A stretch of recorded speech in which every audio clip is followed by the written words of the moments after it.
Welcome to Guide Guru. We hope this video helps. First, open services. MSC to check running services on your machine.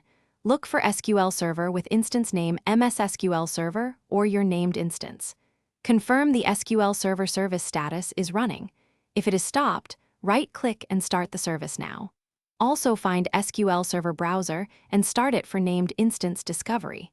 Ensure the service account has permission to access files and network, and that port 1433 is not blocked by local rules.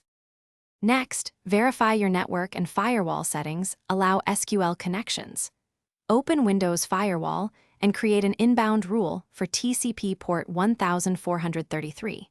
If you use a named instance, also open UDP port 1434 for the SQL Server Browser service. From your client, ping the database server to confirm basic network reachability. Then test port access with Telnet server name 1433 or equivalent tool. If Telnet fails, inspect router rules, VPN settings, and any corporate firewall policies blocking port 1433. Finally, configure connection details correctly inside SQL Server Management Studio. Enter server as server name \instance for named instances or server name 1433 to force port 1433.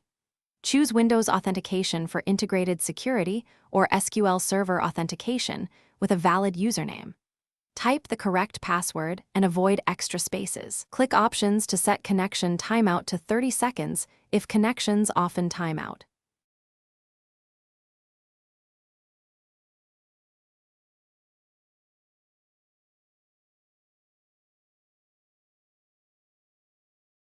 Thanks for watching. Consider subscribing if we helped you today.